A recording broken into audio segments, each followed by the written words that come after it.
예, 보신 것처럼 북한의 올해 신년사는 형식과 내용 모두에서 상당히 짚어볼 만한 대목이 많습니다. 그래서 아산연구원의 신범철 센터장을 모셨습니다. 자, 새해 복 많이 받으십시오. 예, 새해 복 많이 받으십시오. 예. 저는 오늘 일단 신년사 보면서 형식이 먼저 눈에 띄어서 이 형식의 변화가 어떤 메시지를 담고 있다고 봐야 합니까? 예, 뭐 북한은 다 선전선동의 일부로 이렇게 보셔야 될 것 같고요. 김정은 위원장이 보다 친밀하게 정상국가의 지도자의 모습을 보여주려고 하는 거죠. 예. 과거에도 뭐 인민복을 입다가 양복으로 바꿨고 이번에는 서서 하다가 앉아서 하고 이런 식으로 이렇게 기획을 해오는 것은 보다 김정은 위원장을 친밀한 지도자로 만들기 위한 계산이 깔려 있다고 봅니다. 보는 사람에게도 역시 그렇겠죠. 예. 자, 어쨌든 올해 신년사의 전체적인 키워드는 자력갱생이다. 이렇게 분석하시는 전문가들이 많은 것 같은데 북한이 이 자력갱생이라는 걸 들고 나오는 건 어떤 의미입니까? 예, 뭐 사실 자력갱생은 2017년부터 계속 강조해오던 부분인데요. 그렇죠. 예.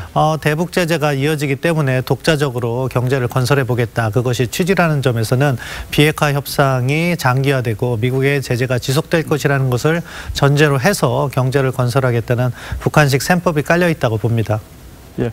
자, 그리고 연합군사훈련, 한미 연합군사훈련은 뭐 대놓고 중단해라 이렇게 요구하지 않았습니까? 이건 어떤 의미입니까? 상당히 아쉽고 북한이 공세적으로 나온 부분인데요. 예. 사실 작년에 있었던 뭐 북미 정상회담이라든가 남북 정상회담을 보면 연합군사훈련 큰 훈련은 뭐 연기하거나 예. 축소를 하고 그래서 작은 규모의 훈련은 하는 것으로 공감대가 형성돼 있던 부분이 있었습니다. 그 틀을 또 북한이 깨는 거죠. 그러니까 북한이 합의를 한번 해놓고 예. 보다 유리한 여건이 조성되면 그 합의를 또다시 깨면서 보다 많은 것을 요구하는 전형적인 북한식 협상 전술이라고 봅니다. 자, 그런데도 우리 정부는 상당히 긍정적으로 평가한 건 그건 왜 그렇습니까?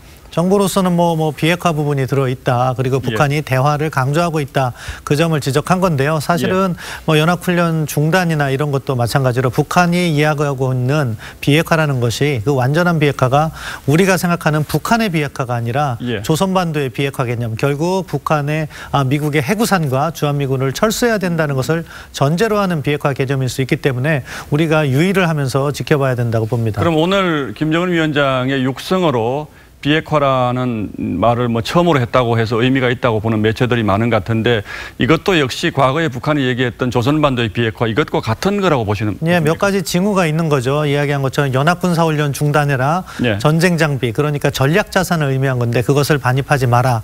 예. 이것은 결국 미국의 해구산을 철폐하라는 것과 연계가 되고요. 예. 그리고 북한이 자신들의 핵무기를 사용하거나 이전하지 않겠다는 이야기도 했습니다. 그거는 뭐냐.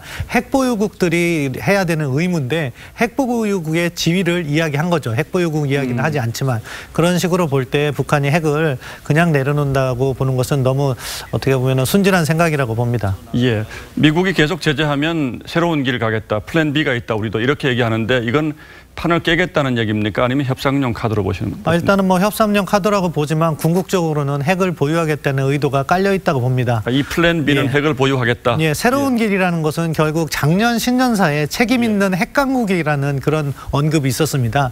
그것이 결국 북한이 지향하는 새로운 길이 되겠죠. 협상을 하거나 또는 새로운 길을 가거나. 근데 두 방향 모두 궁극적으로 핵을 보유하는 방향으로 갑니다. 왜?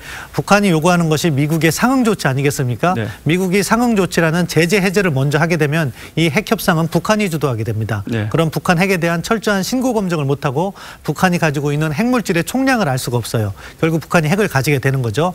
만약에 북한이 이러한 미국이 상응 조치를 해주지 않는다면 북한은 핵 보유 길로 가는 거죠. 모든 두 길이 결국 궁극적으로는 핵을 가지고 있겠다 하는 협상 전술임을 우리가 파악해야 된다. 그렇게 봅니다. 예, 짧게 한 말씀만 더 여쭤보겠습니다. 갑자기 금강산 관광 개성공단 재개할 수 있다 이렇게 얘기하는데 이건 무슨 그 노림수가 있는 얘기일까요? 네, 현재 뭐 대북 제재로 인해서 불가능한 겁니다. 그럼에도 예. 그것을 요구하는 것은 한국 정부를 통해서 미국 정부를 설득하겠다. 한국 정부가 그러한 노력을 해달라는 우회적인 압박으로 봅니다. 이게 미국 한미 간의 어떤 일종의 갈등을 유발하는 이런 뭐 어떻게 보면 이간책이라고도 볼 수 있겠죠. 볼 수 있다. 예, 여기까지 듣겠습니다. 아산연구원의 신범철 센터장이었습니다. 고맙습니다. 예.